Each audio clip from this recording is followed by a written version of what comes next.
So gurh míle maithagh galéir agus fáin ionfach sásta de ben so libse anach is muid clóra lá idirnáisiúnta na man nó seachtain idirnáisiúnta na man agus seachtain na gaeilge nó chaicís na gaeilge fresh.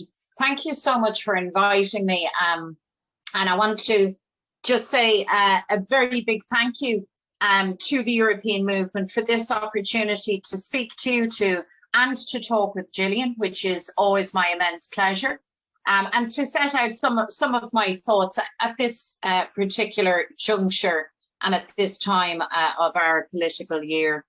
I think it's very important that women celebrate our progress and that we acknowledge our struggles, that we share our ideas, express our perspectives, and that we debate differing points of view, because honest conversation is the best way to shape the way forward. And our goals should remain clear: equality for women, all women. This remains an intrinsic value of the European family. It's fair to say that significant progress has been made here in Ireland. We need look no further than the repeal of the 8th Amendment to gauge just how far we've come. However, there is still a road to be travelled before women are truly treated as equal. So our job is to create change in our time, to be inspired by the fortitude of women who came before us, and then to walk our length of the journey with determination and with positivity. We have, I believe, a responsibility to continue the fight for equality, not only for ourselves, but for our daughters, for our granddaughters, for the women and girls who may be strangers to us, but who face the same discrimination and everyday sexism when they step outside their door in the morning. Because these things haven't gone away in modern Ireland, and they remain hugely damaging. So our goal has to be to create a society where we can tell every little girl that they can be whoever they want to be. A society where the only barriers to achieving their aspirations are the limits that they place on themselves. It's important to have a language of equality, but words and sentiment, while powerful and necessary, will only go so far if they're not backed up by meaningful action. After all, equality and the denial of equality is, first and foremost, a choice made by those in power and those with the loudest voices in decision-making. And historically in Ireland, those voices have not been the voices of women. And women have paid a heavy price for this. In order to make progress, we have to be honest about the past. We live in a country where the mistreatment of women and girls was hardwired into how our state was run. State and church together made a decision that women were to be subservient and obedient, and keeping women in their place was a foundation stone of the state. Anything outside of the boundaries of their narrow morality was met with shaming, ostracisation, and brutality. And the horror of mother and baby homes, the Magdalen laundries, the illegal adoption scandals comprised the legacy of an oppression that we are only now emerging from. So I think our past should make us more resolute in confronting the state on the injustices women face today. The fates of women like Emma Vic Fahuna, Irene Teep, Joan Lucy, the way in which women affected by the cervical check scandal are still dragged through the courts tell us that even today the lives of women are not the priority for the state. The injustice, the heartbreak and loss of Anne Lovett, of Bridget McCole, of Savita Halappanavar are lessons that we should never take for granted and we should never repeat.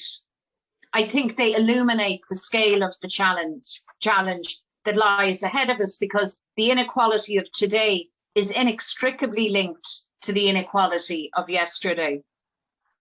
The high walls and the wrought iron gates have been replaced by the feminisation of poverty.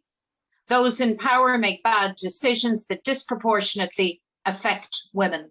And today, many women are kept in their place by making them poor and keeping them poor. And the state used to institutionalize its single mothers, well, now it impoverishes them. And we see this most dramatically in the treatment of lone parent families.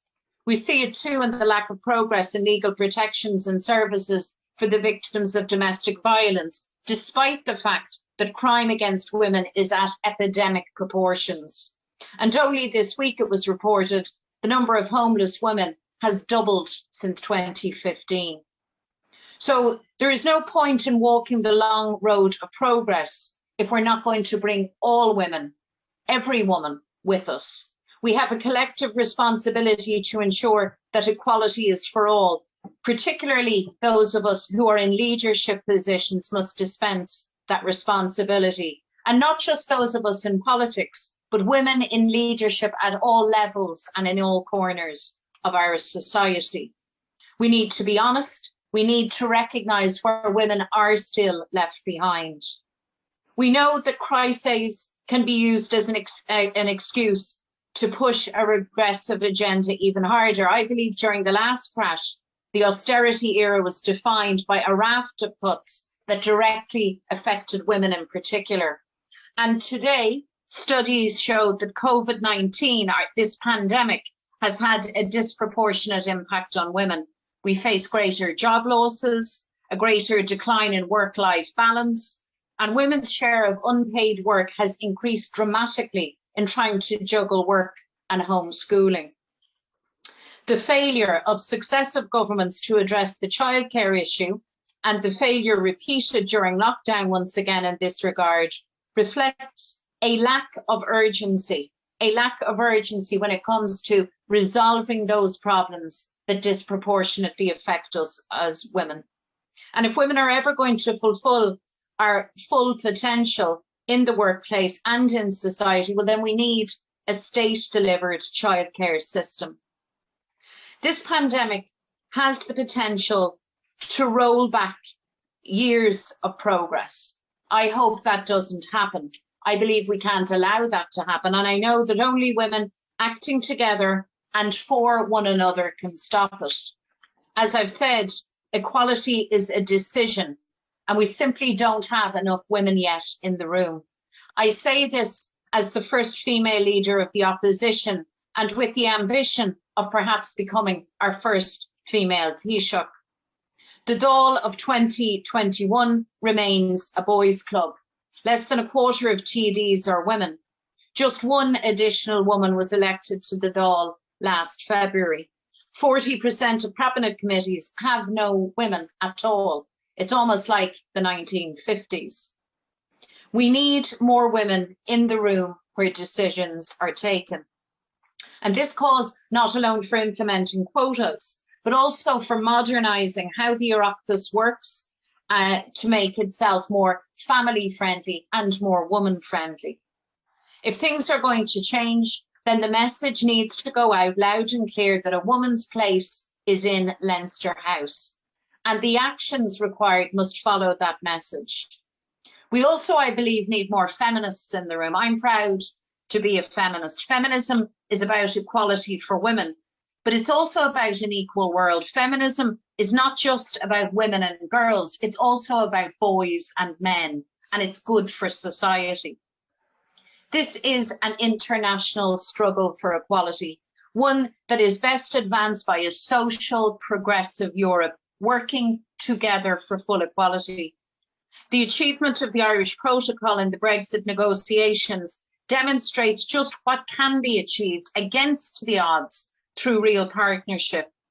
Recent attempts to undermine that protocol are dangerous, and it's very welcome that there has almost been universal condemnation of those efforts. I believe that the contribution of Europe will be crucial as we continue our conversation on Irish unity and the journey towards a referendum, not least because it raises the prospect of the EU welcoming a reunified Ireland as a full member state. So the future is there to be won, and the European family can win and win big by choosing equality. That is why Europe must champion tackling the gender pay gap, shattering the glass ceiling. This is an important length of the road for this generation, our generation of women to walk. Of course, change always starts at home. Women will only have equality on this island when those we elect choose the politics of equality, the policies of equality, the budgets of equality, and choose to legislate for equality. They must make these decisions not once in a while, not simply to mark International Women's Day, but every single day. This has been a difficult year for everyone. The pandemic has turned our world upside down. But maybe through the chaos, we have a chance to build something new, something different. Maybe this is an opportunity to rebuild our world as one where women and girls are no longer told this far and no further. That's the world that I want for my daughter. Those who really want equality will choose it. Those who don't, won't. My message to those in power here at home, in Europe and throughout the world is choose equality. The women of the world are watching. We are not fed up. We are fired up. We are ready to go, and we will not be denied our future. Guramahaguth.